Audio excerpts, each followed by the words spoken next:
BA द्वितीय वर्ष प्रथम प्रश्न पत्र की इस कक्षा में आप सभी का स्वागत है। पिछले वीडियो में हमने देखा था महाकवि निराला के व्यक्तित्व एवं कृतित्व को। इस वीडियो में हम अध्ययन करेंगे निराला के साहित्यिक वैशिष्ट्य का। जैसा कि हम सभी जानते हैं कि छायावाद त्रयी के महत्वपूर्ण हस्ताक्षर हैं महाकवि निराला। निराला छायावाद के ब्रह्मा, विष्णु और महेश में से शिव की उपमा से विभूषित किए जाते हैं। निराला की कविता क्रांति और विद्रोह का स्वर सामने लाती है। निराला हिंदी साहित्य को एक युगांतकारी वैशिष्ट्य से संपृक्त करने वाले साहित्यकार थे। आइए देखते हैं उनकी साहित्यिक विशेषताओं को।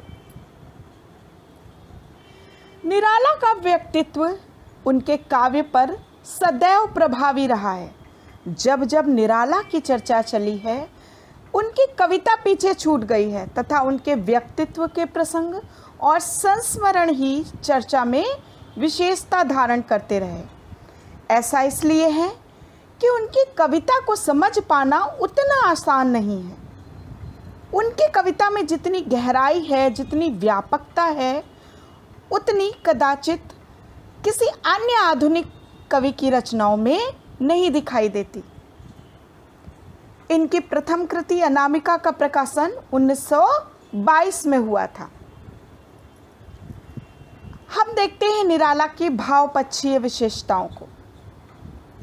सबसे प्रमुख विशेषता जो निराला को वैशिष्ट्य प्रदान करती है, उन्हें कविता की भावभूमि पर कबीर और नागार्जुन की श्रेणी में खड़ा करती है, वो है उनका सामाजिक अन्याय का विरोध करना।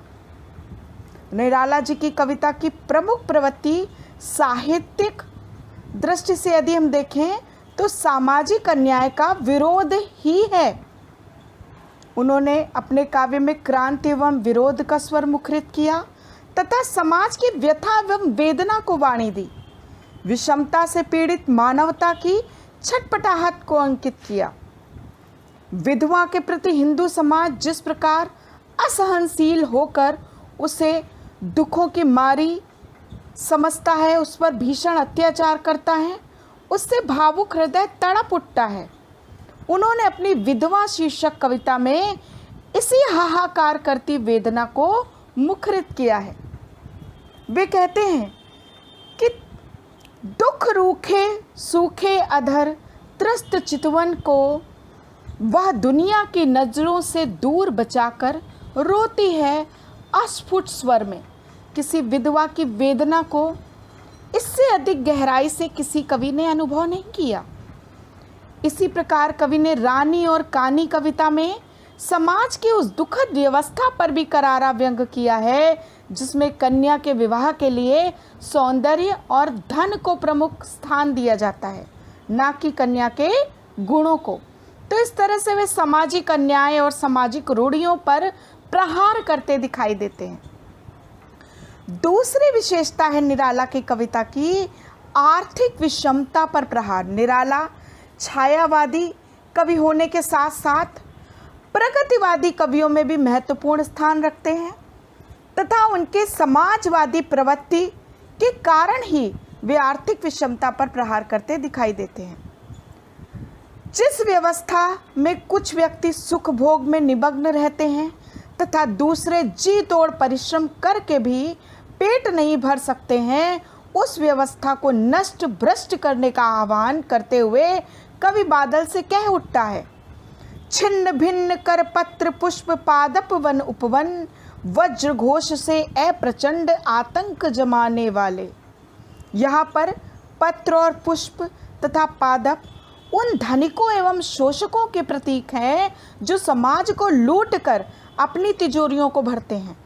कवि कहता है कि हे क्रांति के बादल, इन शोषकों को छिन्न भिन्न करके अपनी प्रचंड निर्घोष से उन्हें आतंकित कर दे। अर्थात क्रांति का स्वर समूह समाज में एक नवीन चेतना उत्पन्न कर दे, यही कवि की मंशा समझ में आती है। तीसरी विशेषता है कि दीन दुखी असहायों के प्रति उनकी गहरी संवेदना। कवि का अत्यधिक संवेदनशील एवं पर दुख कातर हृदय दीन दुखी असहायों के प्रति गहरी करुणा से भरा हुआ दिखाई देता है।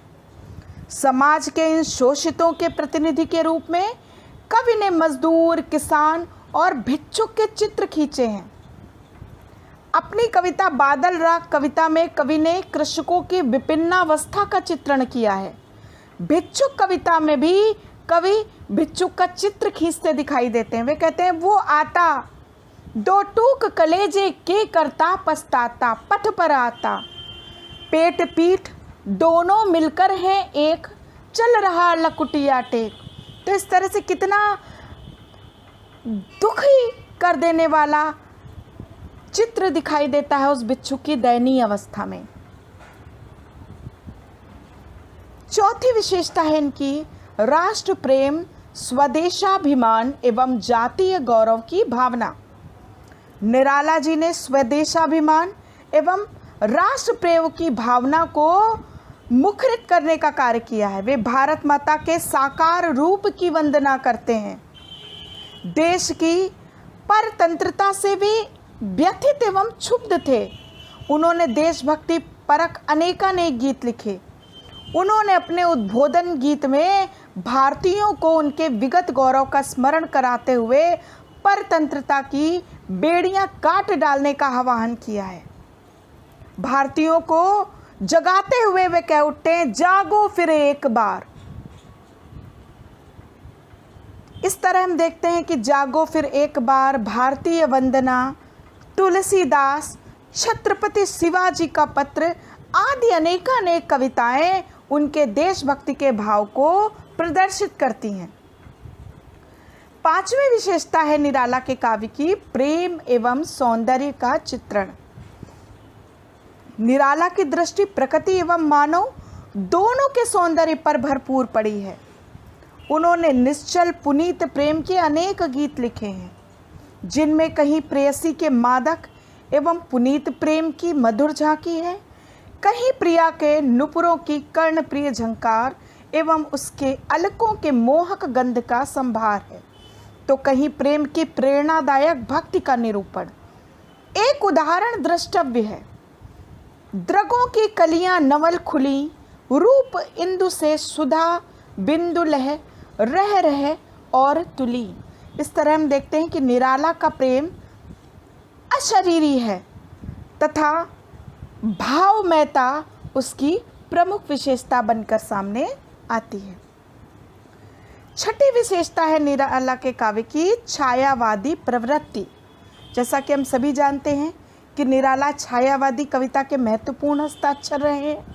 वे छायावादी त्रयी के महत्वपूर्ण कवि थे तथा प्रमुख 4 स्तंभों में भी उनकी गणना की जाती है। अतः उनके काव्य में छायावादी प्रवृत्ति का मिलना सर्वथा स्वाभाविक है। जैसा हम सभी जानते हैं कि छायावाद की प्रमुख विशेषता है प्रकृति पर चेतना का आरोप, अर्थात प्रकृति का नर नारी के रूप में चित्रण। निराला की अनेकानेक कविताएं जैसे संध्या सुंदरी, जूही की कली आदि इस प्रवृत्ति की द्योतक है। उदाहरण स्वरूप हम जूही की कली की निम्न पंक्तियां देख सकते हैं। विजयवन वल्लरी पर सोती थी सुहाग भरी, जूही की कली। इसी तरह संध्या सुंदरी कविता में क्या उठते हैं वे, तिमरांचल में चंचलता का नहीं कहीं आवेश, मधुर मधुर थे उसके दोनों अधर। तो छायावादी प्रवृत्ति से अनुप्राणित थी निराला की संपूर्ण कविताएं। प्रकृति चित्रण, जैसा कि हम सभी जानते हैं कि छायावादी कविता में प्रकृति का विशेष महत्व है। प्रकृति पर चेतना का आरोप छायावाद की प्रमुख विशेषता है और निराला जी का तो प्रकृति से प्रगाढ़ अनुराग था, इसलिए उन्होंने प्रकृति के अनेक रम्य एवं मनोहारी चित्र अंकित किए। संध्या का एक चित्र इस प्रकार है। दिवसावसान का समय मेघमय आसमान से उतर रही है, वह संध्या सुंदरी परी सी धीरे धीरे धीरे। इस तरह से देखिए कितना सुंदर वर्णन है, जहाँ संध्या को एक सुंदरी युवती के रूप में चित्रित किया गया है। निराला की कविता में प्रकृति का चित्रण चेतन रूप में हुआ है तथा मानवीकरण अलंकार का अत्यधिक प्रयोग किया गया है। रस योजना, यदि हम निराला जी की कविताओं में देखें तो श्रृंगार, वीर, रौद्र, करुण आदि विविध रसों का सुंदर परिपाक मिलता है, पर उसमें प्रधानता पौरुष और ओज की है, क्योंकि निराला ओज और विद्रोह के कवि माने जाते हैं। कवि का क्रांतिकारी व्यक्तित्व शौर्य एवं ओज के स्वरों में सर्वाधिक सहजता पाता है। बादल राग कविता में इसकी एक झलक देखी जा सकती है। कवि कह उठते हैं कि पार ले चल तू मुझको वहाँ, दिखा मुझको भी निज गर्जन भैरव संसार। इसी तरह वे सुंदर गीतों की रचना भी करते दिखाई देते हैं। कह उठते हैं कि बांधो न ठाव नाव इस ठाव बंधु, पूछेगा सारा गांव बंधु।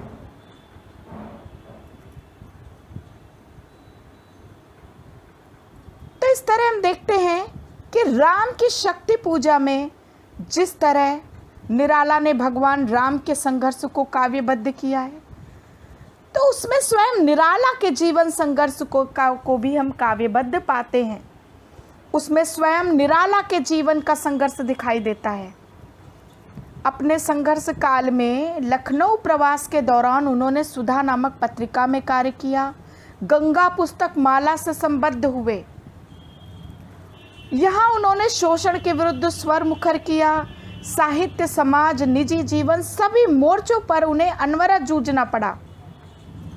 साहित्य में उन्होंने छंद के बंधनों को तोड़ा, अपने सम्मानपूर्ण स्थान के लिए स्वाभिमान पूर्वक संघर्ष किया, देश के पहले किसान आंदोलन की नींव रखी, समाज की गाड़ी में असमान ऊंचाई वाले वाहकों ऊंट और बैल की ओर चिंतकों का ध्यान आकृष्ट किया तथा निजी जीवन में आर्थिक संकटों को झेलते हुए भी फकीर की तरह अपना सब कुछ लुटाते हुए काल के वक्ष पर अपने चरण चिन्ह अंकित कर गए।